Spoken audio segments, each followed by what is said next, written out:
Welcome, Laker fans. This is your boy Ozzy coming to you again with another show here on the Lakers chat on YouTube. Sorry about that. I almost hit the mic, but you guys know what it is. I'm actually in a very good mood. The Lakers win tonight, and honestly, I don't know if this is just because I don't like to lose.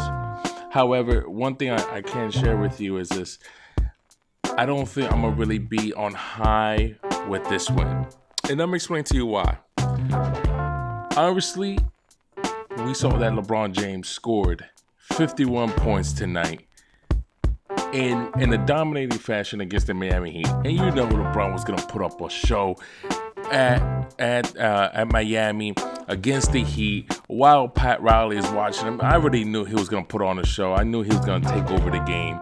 But that is where I'm actually a little bit concerned, because the reason why LeBron James joined this team, because technically we were supposed to have really strong young talent that really just needed to take us to the next level. Needed a guy to take us to the next level, which honestly you can ask for more with LeBron James. But one thing I have been noticed with this team is when LeBron James takes over, and this also took place against Portland, and now with the Heat, I kind of like that better. I don't want to see Ingram bringing up the ball. I don't want to see Lonzo Ball bringing up the ball. I want to see the best player in the NBA bringing up the ball for the Lakers. Why? Because we actually saw a LeBron James type of game. What that means is LeBron is going to be holding the ball pretty much for about maybe 15 seconds, almost to 20 seconds on the clock. And either you already know what he's going to do. He's either going to go drive down to the paint, or either he's going to shoot a three, or might post you up for a little fadeaway jumper. And honestly, that's what I kind of like that better. I feel that the ball is more secured in his hands. Obviously, LeBron James just started off hot. I mean, shooting his threes, his jump shot was on point. And like Nick Wright said it, right?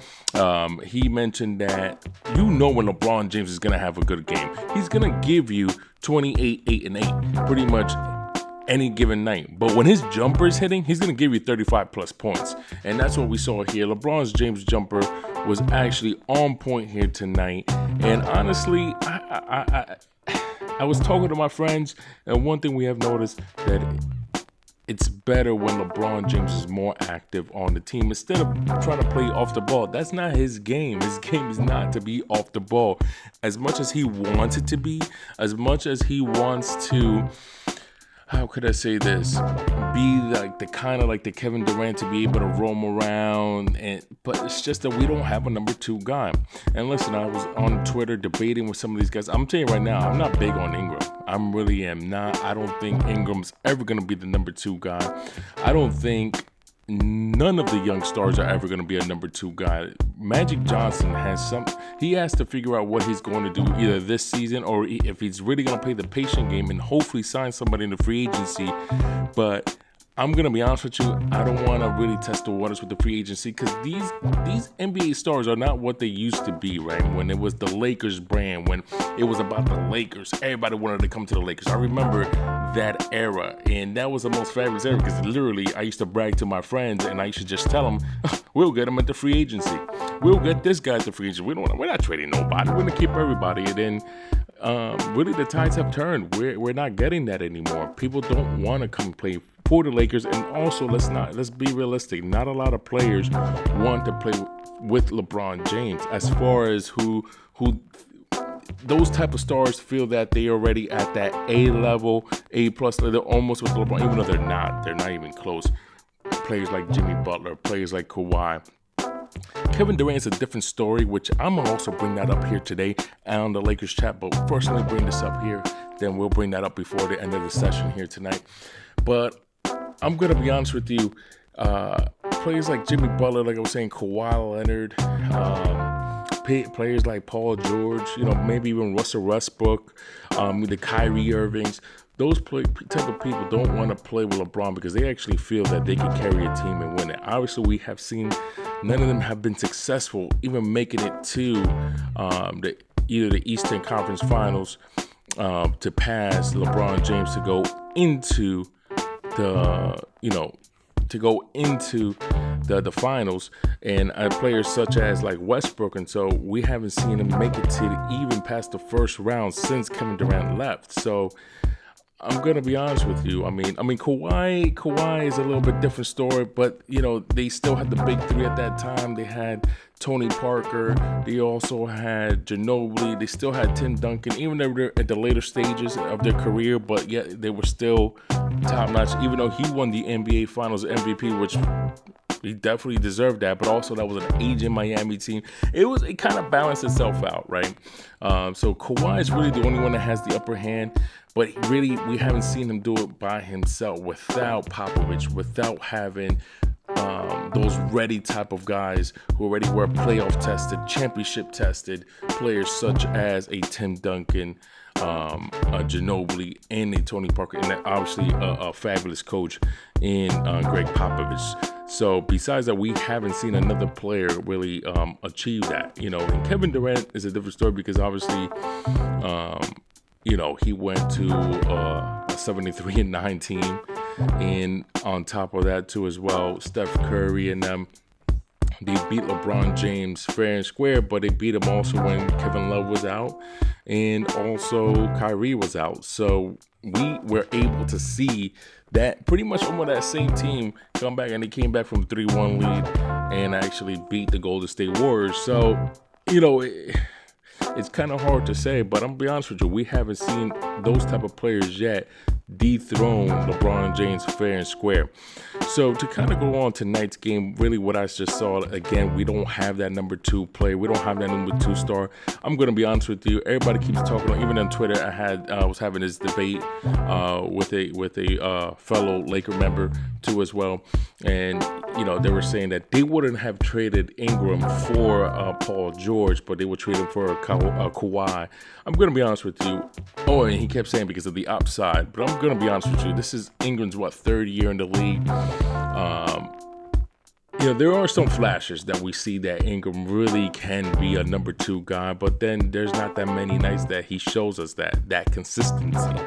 So what does that tell you? You have players like Devin Booker, Jamal Murray, Jaylen Brown, who are giving it to you every single night. There is no doubt that there is a star level about them. I mean, look at Devin Booker. He's already shown it since the beginning of the league. This is Ingram's 3rd year, and we're still waiting for that. We're not going to say, look at Jaylen Brown. Jaylen Brown's already achieved that in his rookie year. That's what I'm trying to explain to you guys here in the Lakers, right? I can understand that some of you guys are really probably looking towards Ingram being a Kevin Durant or even a C version of Kevin Durant, but he's not. He's not going to be that type of player. He's not even really good defensively. I mean, if you guys look at the past couple games with Brandon Ingram, defenders are beating him. The defenders are beating him, and they're not beating him just by. I mean, they're beating him badly. I mean, it's, at first I was thinking maybe it was just a team effort, they're not calling their picks and stuff, but every time I kept looking at it, really, Brandon Ingram is not really a great defender as in the summer they were projecting him to be. They kept saying, Brandon Ingram this summer was going to take over defensively, possibly in the runnings for Defensive Player of the Year. I think JaVale McGee is more in contention right now than Brandon Ingram. And honestly, we have reporters out there, right, such as a Chris Broussard, a Colin Hurd, right. I want to even say Shannon Sharp. Shannon Sharp's not really my type of dude, you know what I'm saying? But, Shannon Sharp, Stephen A. Smith pretty much called out Magic Johnson on that bluff, pretty much saying that Brandon Ingram was going to be that second guy. He was expecting big things from Brandon Ingram. And I'm going to be honest with you, I think even for Magic Johnson, he's probably thinking like, you know what? I think Brandon Ingram probably has hit his ceiling.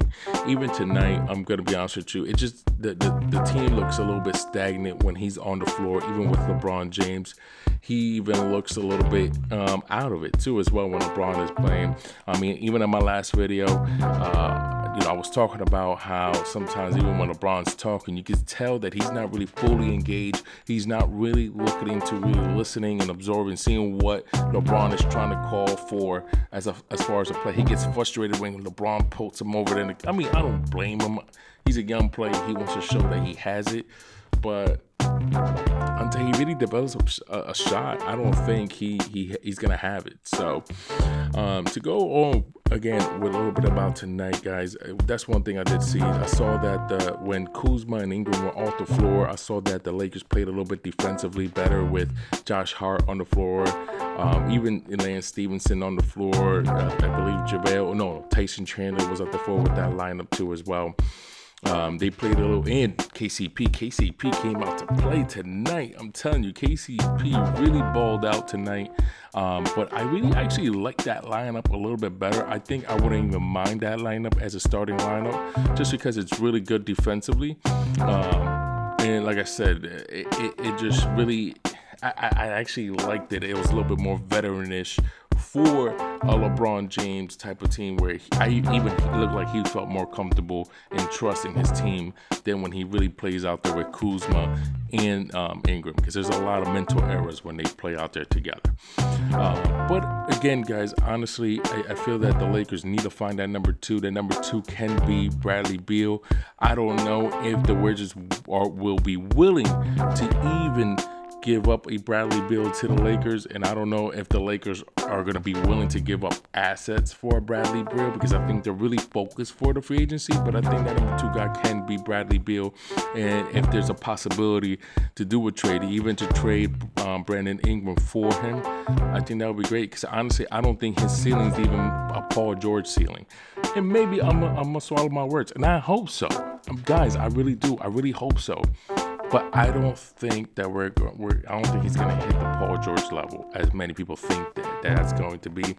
I think it's going to be more likely that he's going to be a little bit below average of a Paul George. And that's why I really truly believe they should have made that trade when they had the chance.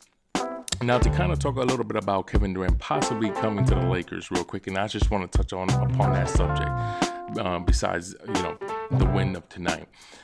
I think Kevin Durant would be the only superstar that would be willing to take not even a PR hit, right? Because I don't think it will be a PR hit if he goes and joins LeBron and the Lakers.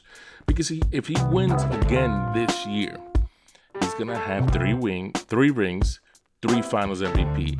He has already cemented his legacy, if you want to call it, his comparison to LeBron. Listen, he won 3. If he wins 3, even winning 2, no matter what, LeBron James is always going to be known as the best player. No matter even if Kevin Durant goes and gets his own team, I don't think he's going to be better than LeBron, just because LeBron has been doing this for 16 years.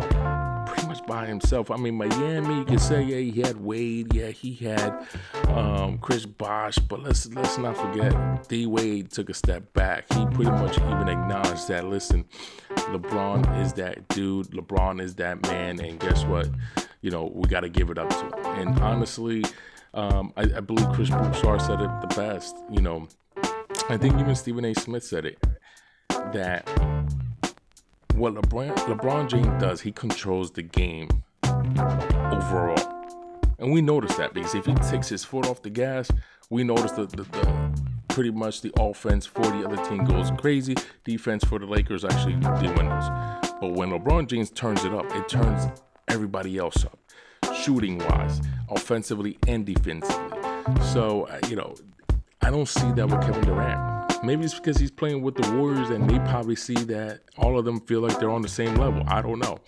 But to be honest with you, I think it will be a great move for him to go to the Lakers, because now we're looking at an Asian LeBron James, right? Where now he's going to be taking over the throne of the Lakers. And he's not jumping a bandwagon like Chris Broussard says.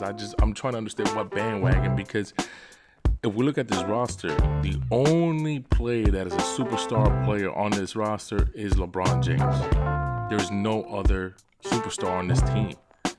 Brandon Ingram is not a superstar. Lonzo Ball definitely is not a superstar. He's probably a superstar off the court, but on the court, he's not a superstar. Kyle Kuzma, same thing. These all, when I look at them, I kind of look at them all as great role players.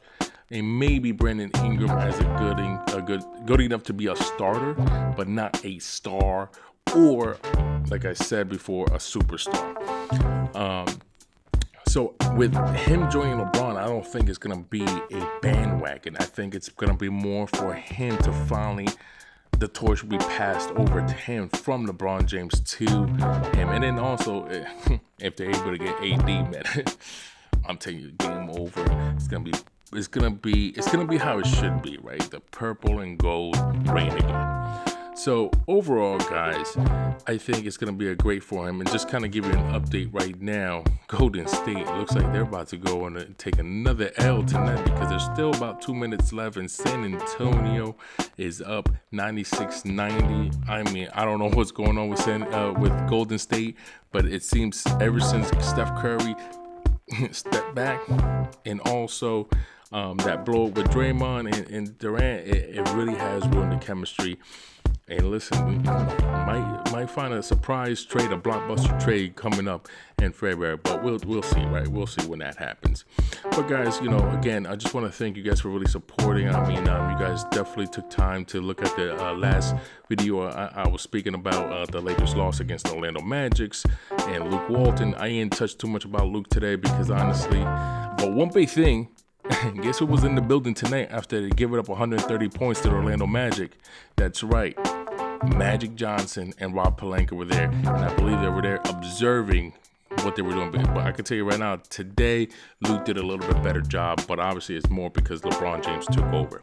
So guys, again, I want to thank you guys for taking the time to listen to the channel, also subscribing to the channel. So if this is your first time here, I want to thank you for taking the time.